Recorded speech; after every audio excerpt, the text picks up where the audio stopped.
Louange à Allah qui a envoyé son messager avec la guidée et la religion de vérité, dépêché avec la législation facile, indulgente, avec l'argument et la preuve éclatante, convaincante, de nuit comme de jour, ne s'en écarte qu'un individu voué à la perdition. Je le louange et le remercie pour ses averses de bienfaits incessantes, pour la profusion de ses grâces.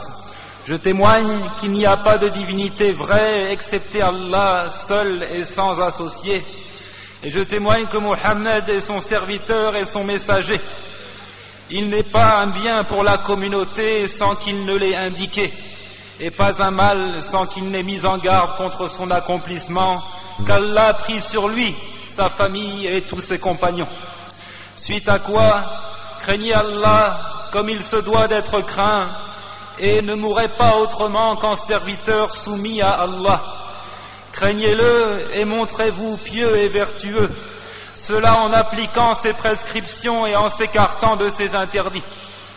Craignez-le en suivant son prophète sallallahu alayhi wa sallam et en imitant la conduite de ses nobles compagnons. Prenez garde à ne pas contrarier son ordre et ne vous écartez pas de sa voie parfaitement tracée à laquelle il vous a invité et il vous a incité à vous y tenir fermement attachés. Suivez-le sans jamais dévier de cette voie et sachez que cette religion d'Allah qu'il a agréée pour vous, c'est tout ce que contient son livre clairement exposé et tout ce qui a été donné d'explications et de compléments par son messager, à travers des discours, à travers ses actes ou ses approbations.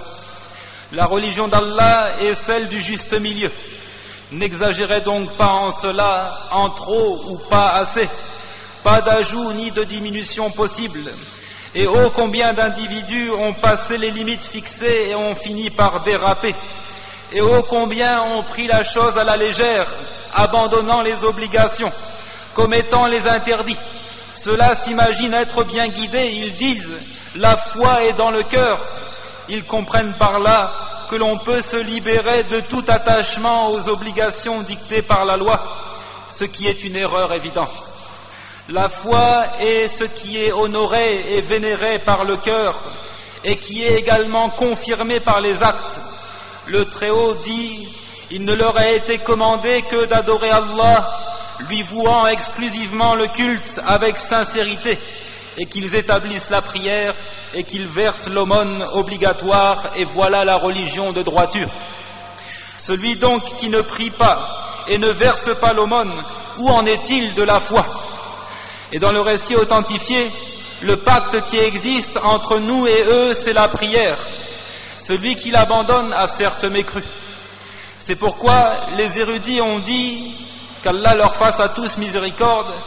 Les piliers du témoignage, pas de divinité vraie excepté Allah, la ilaha illallah, sont de trois. Premièrement, de le prononcer avec la langue. Deuxièmement, de croire à son sens avec le cœur. Et troisièmement, d'œuvrer compte tenu de ses implications avec les membres du corps.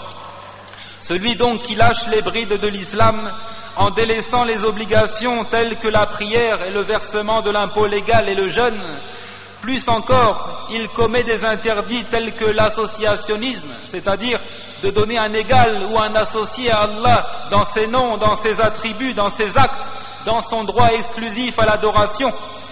Il dit au sujet d'Allah ce dont il n'a aucun savoir, il commet toutes sortes de turpitudes, comment pourrait-il être croyant? La foi n'est pas un faux espoir. Ah, si seulement j'avais fait ceci ou cela. Non, mais c'est plutôt une doctrine concrétisée par les œuvres de l'individu. D'autres, par contre, sont avides dans l'accomplissement de certaines œuvres apparentes. Multipliant les adorations, ils n'ont pas pour autant échappé au piège de Satan qui profite de leur inattention et les occupe à de bonnes œuvres pour les détourner de ce qui est meilleur encore. Ceux-là prient et jeûnent abondamment, et ils se détournent pourtant de la voie du messager sallallahu alayhi wa sallam, considérant qu'ils sont meilleurs que d'autres, s'enorgueillissant, taxant d'infidélité leurs frères dans la foi, se révoltant sans droit contre une autorité qu'ils estiment médiocre, comme cela se produit au temps du calife Uthman et Ali, qu'Allah soit satisfait d'eux. Le Très-Haut dit: celui qui a créé la mort et la vie afin de vous éprouver et de voir lequel d'entre vous est le meilleur en œuvre. Certains des anciens de la communauté disaient: c'est la qualité de l'œuvre qui est à considérer et non pas la quantité. Et l'œuvre est bien faite si elle est faite sincèrement pour Allah, c'est-à-dire débarrassée de toute ostentation, et si elle est conforme aux enseignements du messager sallallahu alayhi wa sallam, c'est-à-dire débarrassée de toute innovation. Comme le dit Al-Fudayl ibn Iyad, la meilleure œuvre, c'est-à-dire l'œuvre la plus pure et la plus vraie. Ses compagnons lui dirent alors: ô Aba Ali, qu'est-ce donc que la plus pure et la plus vraie? Il dit: si l'œuvre est pure, c'est-à-dire animée d'une bonne intention, mais qu'elle n'est pas vraie, elle ne sera pas acceptée. Et si elle est vraie, mais qu'elle n'est pas pure, elle n'est pas acceptée, jusqu'à ce qu'elle soit pure et vraie, les deux à la fois.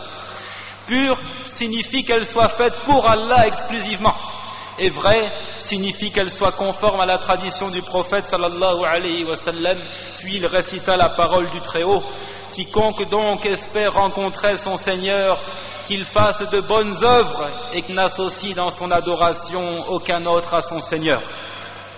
Ainsi, certains exagèrent et se montrent durs envers leurs frères croyants, s'attachant fermement à certaines œuvres surérogatoires et les considérant comme des obligations, de sorte que celui qui les abandonne mérite leur inimitié.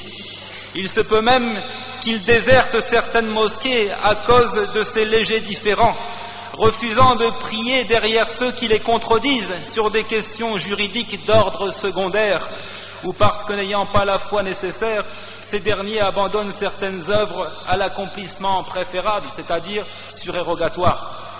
Cette attitude ne fait que diviser et affaiblir la communauté, faisant naître la haine et la rancœur autour de questions qui ne le méritent pas. Tout cela est de l'ordre de l'exagération blâmable, de l'ordre de l'exagération et du manque de sagesse. Que le croyant donc s'attache fermement à la tradition du prophète et qu'il y invite avec sagesse et bonne exhortation, qu'il se tienne au juste milieu, pas de déséquilibre poussant à abandonner les obligations, à sous-estimer les péchés, pas non plus d'exagération menant à rendre obligatoire ou à interdire ce qui n'a pas été déclaré comme tel par Allah et son messager. Al-Bukhari et Muslim rapportent de Anas qu'il dit: 3 jeunes gens sont venus aux épouses du prophète sallallahu alayhi wa sallam afin de les questionner sur le comment de l'adoration du prophète, c'est-à-dire dans son appartement. Une fois informés, ils trouvèrent cela très léger et peu conséquent. Ils dirent: où en sommes-nous du prophète? Allah lui a déjà pardonné ce qui est passé et à venir de ses erreurs.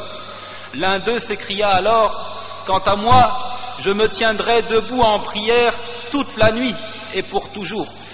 L'autre dit: moi je jeûnerai chaque jour sans jamais m'arrêter. Et l'autre de dire: et moi je vais m'écarter des femmes et jamais je ne me marierai. Le messager d'Allah sallallahu alayhi wa sallam vint à eux et dit: c'est vous qui avez dit telle et telle chose? Par Allah, je crains Allah plus que vous autres, et malgré tout, je jeûne et il m'arrive de rompre le jeûne. Je prie et je dors également, et je marie les femmes, et celui qui s'écarte de ma tradition n'est pas des miens. Qu'Allah donc nous accorde la suivi stricte de la tradition du prophète sallallahu alayhi wa sallam, qu'il nous accorde l'intention sincère, débarrassée de toute ostentation, et qu'il raffermisse nos pas sur sa voie droite, nous préservant contre tout dérapage, et qu'il recueille nos âmes soumises à son ordre, satisfaites de son décret, et prière et bénédiction d'Allah sur son prophète, sa famille et ses compagnons, et louange à Allah, Seigneur de l'univers.